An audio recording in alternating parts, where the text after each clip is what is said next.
Assalamualaikum saudara seiman yang saya cintai. Semoga kita diberikan kesehatan, kelancaran, dan ketetapan iman oleh Allah Subhanahu wa Ta'ala. Amin, amin ya Rabbal 'Alamin. Di kesempatan kali ini kita akan mengulas tentang dua orang Majusi bersaudara yang sedang mencari kesejatian Tuhan yang berhak untuk mereka sembah. Lebih tepatnya, mereka sedang mencari pemahaman agama mana yang dapat mengantarkan mereka menuju Tuhan semesta alam ini. Tentunya ini adalah kisah yang sangat menarik karena mengandung pemahaman secara nyata yang dialami oleh mereka. Namun sebelum masuk ke video pembahasan, seperti biasanya kami harapkan kepada saudara seiman semuanya untuk mendukung channel ini dengan cara like, subscribe, komen, dan share, agar videonya bisa dirasakan manfaatnya oleh saudara seiman selainnya. Baik, terima kasih saudara seiman yang saya cintai. Dulu di zaman Malik bin Dinar ada dua orang bersaudara yang sama-sama memeluk agama Majusi yang menyembah api. Yang satu sang kakak berusia 73 tahun dan satunya lagi sang adik berusia 35 tahun. Kemudian sang adik berkata kepada sang kakak, "Marilah kita mengadakan uji coba.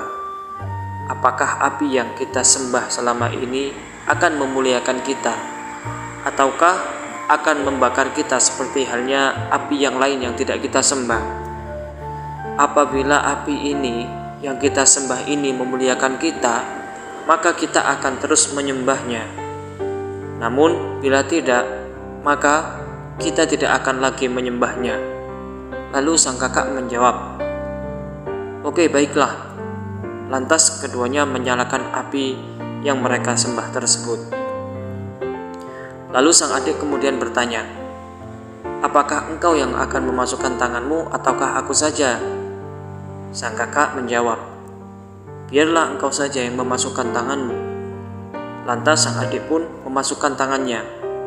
Seketika itu juga api membakar jari-jarinya hingga dia menjerit, dan segera dia menarik tangannya dan berkata, "Wahai api, 35 tahun lamanya aku menyembahmu, namun engkau masih menyakitiku."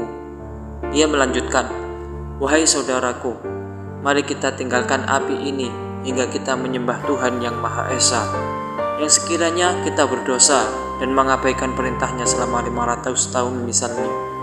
Tuhan yang Esa itu tetap memberikan ampunan dan memaafkan kita dengan beramal sesaat dan sekali istighfar."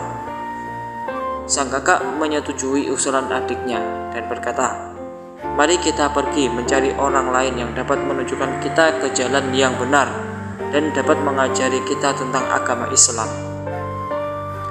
Lalu mereka berdua bersepakat untuk menemui Malik bin Dinar untuk mengajarinya tentang agama Islam. Kemudian mereka berangkat mendatangi Malik bin Dinar yang saat itu berada di pasar kota Kufah, yang posisinya sedang duduk menghadapi perkumpulan orang banyak yang sedang memberikan mau'idhah kepada mereka.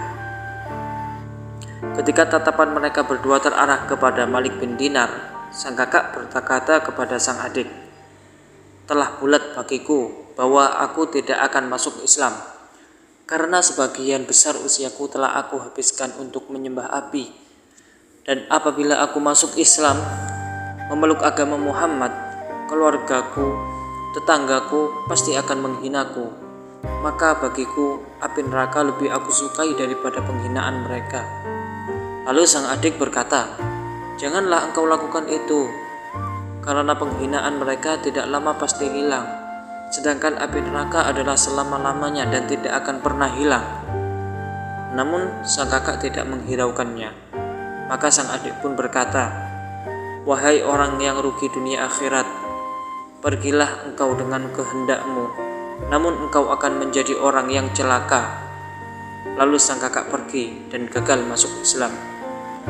Kemudian sang adik beserta istri dan anaknya yang masih kecil pergi bergabung dengan perkumpulan orang-orang itu hingga Malik bin Dinar selesai menyampaikan mau'idhahnya. Lantas pemuda itu atau sang adik berdiri menemui Malik bin Dinar dan menyampaikan kisahnya dan memohon agar dia mengajarkan agama Islam kepadanya dan keluarganya. Lantas Malik bin Dinar mengajarkan Islam kepada mereka, sehingga mereka semuanya masuk Islam. Orang-orang dalam perkumpulan itu seluruhnya menangis bahagia. Setelah itu, pemuda itu berpamitan hendak pergi. Namun Malik bin Dinar berkata, "Duduklah, hingga sahabat-sahabat kami mengumpulkan sesuatu untuk kalian berupa harta dunia." Pemuda itu menjawab, "Aku tidak bermaksud untuk menjual agama dengan dunia," lalu pergi. Semoga kisah inspiratif tadi bermanfaat untuk kita semua.